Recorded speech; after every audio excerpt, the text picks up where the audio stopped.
Que penser du Platinum Blue Eyes? Bonjour à tous, bienvenue sur Yu-Gi-Oh! Vintage, la chaîne dédiée aux investisseurs et aux collectionneurs sur Yu-Gi-Oh! Aujourd'hui on va parler de la dernière idée saugrenue de Konami pour s'en mettre plein les poches. C'est évidemment le Platinum Blue Eyes. Pour ceux qui n'ont pas suivi l'épisode du Platinum Blue Eyes, qu'est-ce que c'est? Konami a eu l'excellente idée d'imprimer un dragon blanc aux yeux bleus en version Platinum. C'est une carte qui est totalement rigide, c'est une carte de collection qui est livrée dans une boîte avec tout un speech autour de la carte. Et la grande particularité de ce Platinum Blue Eyes, c'est que, en tout cas en Europe et aux États-Unis, la carte ne sera imprimée qu'une seule fois et en 1000 exemplaires seulement. Alors c'est une carte qui a été tout de suite sold out au moment de sa précommande. Alors si vous étiez un humain, il n'y avait quasiment aucune chance que vous puissiez mettre la main dessus. Pourquoi? Parce que évidemment, quand il n'y a que 1000 exemplaires et que c'est au premier arrivé, premier servi, on a toute une batterie de personnes qui ont construit des robots qui pouvaient cliquer tout simplement plus vite qu'un humain pour commander le Platinum Blue Eyes.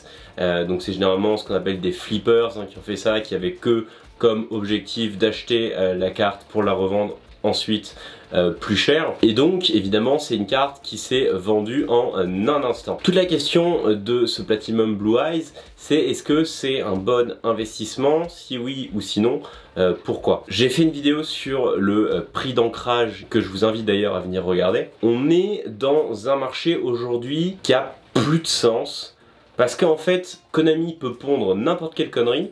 Les gens y croient et sont prêts à l'acheter tout simplement parce que ils savent qu'il y a des personnes qui seront potentiellement prêtes derrière à payer encore plus cher la carte. Et à mon avis, il y a dû y avoir, je sais pas, une espèce de challenge chez Konami sur comment faire 1 million de dollars le plus vite possible sans rien foutre, et ils nous ont pondu ce dragon blanc aux yeux bleus. Bref, tout le prix de la carte en soi ne relève que d'une seule chose et d'un seul et même concept, c'est le concept du prix d'ancrage. On revient 10 ans en arrière. Konami fait exactement la même opération. Je pense que tout le monde se fout de sa gueule et en fait ça aurait pas du tout marché puisque personne n'aurait été prêt à mettre 1000 € dans une seule carte, alors qu'aujourd'hui il faut créer des robots pour cliquer plus vite que des humains pour avoir une chance de l'avoir. Bref, ça en dit long sur l'état du marché. La deuxième chose, c'est que en tout cas si vous avez eu la chance de pouvoir l'acheter à ce prix là, donc à 1000 $, c'est sûr vous avez fait une affaire, parce que aujourd'hui quand vous regardez le prix de la carte quand elle est remise du coup sur le marché secondaire en vente, et ben généralement la vente entre 3, 4, 8000 €, enfin bref. Je crois pas qu'il y ait eu encore de vente de ce que j'ai pu voir et suivre. Mais en tout cas, il y a fort à parier qu'il y a des personnes qui se disent que ça reste un bon investissement, qui vont être prêts à acheter 3000 € pour espérer leur vendre 5000. Enfin bref, en fait, toute l'effervescence autour de la carte n'a plus aucun lien avec la réalité. C'est complètement déconnecté des fondamentaux réels du prix d'une carte Yu-Gi-Oh! Là, ce Platinum, ça n'a absolument aucun sens. C'est simplement celui qui a le plus d'argent et qui est le plus rapide qui pourra mettre la main dessus. Bref, c'est vraiment la collection assez artificielle et donc de base, je trouve que ça vient porter atteinte au cœur et aux fondamentaux du marché des cartes Yu-Gi-Oh! Bon, après, Konami reste une entreprise privée, son principal objectif c'est de faire du profit. Honnêtement, c'est extrêmement bien joué comme opération, ils surfent sur la vague des cartes Yu-Gi-Oh!, de la collection et surtout sur la croissance des prix des cartes. Ils ont pris la vague, ils ont pris 1 million de $, enfin bref, c'est bien joué. En fait, il n'y a rien à dire de leur côté. Et quelque part, ils nous lâchent cette bombe et ils vous disent débrouillez-vous les mecs, allez voilà, nous on a pris notre $1 million, maintenant faites ce que vous voulez, on en a plus rien à foutre. Ce qui est sûr, c'est que vu la vitesse à laquelle la carte s'est vendue, ça m'étonnerait évidemment que Konami ne fasse ça qu'une seule fois. Donc déjà c'est la première embûche à ce fameux Blue Eyes Platinum, c'est-à-dire que bon bah certes, aujourd'hui il n'y en a que 1000, donc ça peut justifier un prix de 1000 € et le fait que si vous l'achetez aujourd'hui à 1000, il y a potentiellement des personnes qui vont être prêtes à l'acheter le double parce qu'elles n'ont pas eu l'opportunité de réussir sur les précommandes. Le problème c'est que Konami, c'est tellement simple pour eux là, de venir faire $1 million, enfin il faut se rendre compte de ce que c'est. C'est-à-dire que les gars, ils ont fait des précommandes sur leur site, ça se trouve ils n'avaient même pas produit la carte. Les mecs, en 3 secondes ils ont pris $1 million. Faut comparer ça avec le nombre de displays qu'ils ont besoin de venir vendre à chaque nouvelle extension pour atteindre $1 million, c'est pas pareil. Surtout qu'à mon avis, les coûts de production de cette carte là, ça doit juste être genre dans les 10 ou 15 balles, donc la marge est juste gigantesque. Alors que les marges sur les displays, comme d'hab, sur la partie distributeur comme ça doit être 15-20%. Enfin bref, ils ont intérêt à en vendre avant d'arriver à $1 million de profit. Donc pour Konami c'est jackpot, ce qui veut dire que ça m'étonnerait pas qu'ils nous refassent la même sur Red Ice, qu'ils nous fassent la même sur le Magicien des Ténèbres, ou qu'ils refassent encore 1000 exemplaires en Europe et aux États-Unis du Platinum, enfin bref, qui nous refassent ça une fois tous les 2-3 ans, ou même peut-être une fois par an, pour à chaque fois cacher $1 million. Évidemment, s'ils font ça, bah, finalement le prix de la carte ensuite va venir mathématiquement baisser, parce qu'aujourd'hui, si votre carte elle vaut 1000 € parce qu'il n'y en a que 1000 exemplaires, mais que Konami s'amuse à la rééditer en 5000 exemplaires l'année prochaine, votre carte, elle va prendre un gros coup. Alors est-ce qu'elle passera sous les 1000 €? Peut-être pas, parce que ce sera le prix de base, encore une fois le prix d'ancrage, et il y a peu de chances que ça aille au-delà des 1000 €. Par contre, si vous amusez à récupérer le Platinum à 3000 € en espérant le vendre 6000 € dans 5 ans, et qu'entre temps Konami le réédite en 5000 exemplaires, vous êtes cuit. Donc en tout cas moi je dirais absolument jamais sur cette carte là, sauf pour des raisons de collection, ou si la carte est vraiment très belle, il faut voir. Mais de manière générale je pense que c'est un mauvais investissement, encore une fois, parce qu'il n'y a absolument aucun fondamentaux qui peuvent justifier un tel prix, si ce n'est un prix d'ancrage et la croyance que tout simplement des personnes sont prêtes à payer encore plus cher cette carte là dans le futur, ce dont je doute évidemment énormément. Deuxièmement, et là je trouve que c'est plus un effet de fond, c'est que une telle opération qui finalement n'a absolument aucun sens et qu'elle marche et que les gens ne se posent pas de questions, ça prouve qu'on commence un petit peu à atteindre des dérives de marché, et du coup je me pose un peu des questions sur ce que ça va donner quand même dans les mois et années à venir, et j'ai assez peur. Je m'explique. Si on regarde un petit peu l'histoire économique récente, sur tous les secteurs de marché sur lesquels il y a eu des aberrations et que en fait les prix des actifs ont été complètement déconnectés de la réalité, il y a toujours un moment un effet de rattrapage et ça s'est effondré. Je prends par exemple la bulle internet dans la fin des années 90. Vous étiez entrepreneur à cette époque-là, vous créez un software quelconque qui était censé utiliser internet, etc.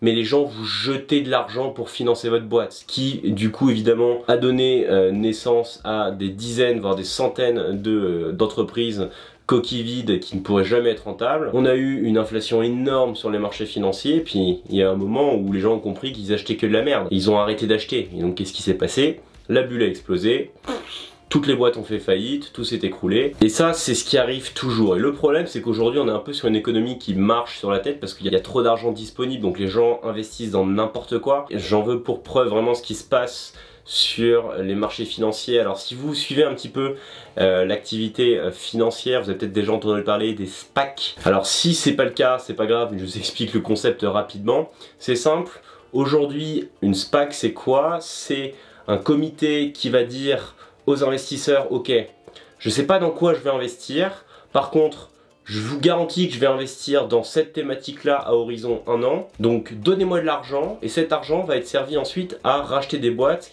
qui elles seront profitables.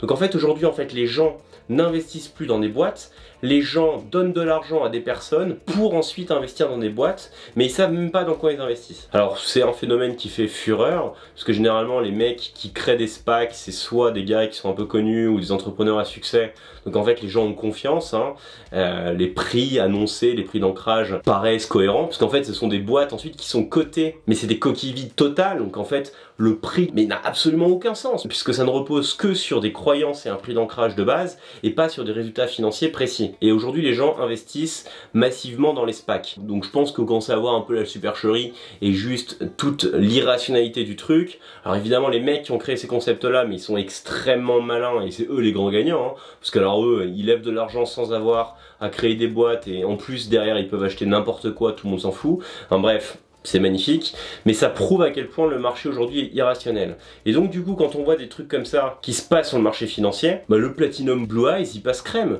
Allez, on va décider qu'on va créer une carte qui vaut 1000 € comme ça en 1000 exemplaires et puis de toute façon ça va se vendre. Mais oui, les gens achètent. En fait il y a quand même un espèce de phénomène totalement irrationnel aujourd'hui sur le marché des cartes à jouer et en fait sur tous les marchés en général. Pourquoi? Parce qu'il y a trop d'argent dans l'économie et donc il y a un moment, et je le répète régulièrement sur la chaîne, les arbres ne montent pas au ciel et tout ça, ça va s'arrêter. Alors la question c'est quand? Je pense que tant que d'un point de vue macroéconomique, les taux restent très bas, que les banques centrales continuent à imprimer des tonnes et des tonnes de cash et à juste mettre sous perfusion l'économie, tout ça en fait ça va continuer à marcher. Donc pouvez acheter 100, revendre 1000, tout ça avec absolument aucun fondamentaux, tout simplement parce que les gens sont prêts juste à investir dans tout et n'importe quoi. Par contre attention, parce que quand on va faire l'effet inverse et qu'il va y avoir l'effet rattrapage, il va y avoir beaucoup de casse et beaucoup de perdants, et en tout cas j'espère que vous ne serez pas dans le pool des perdants à ce moment-là.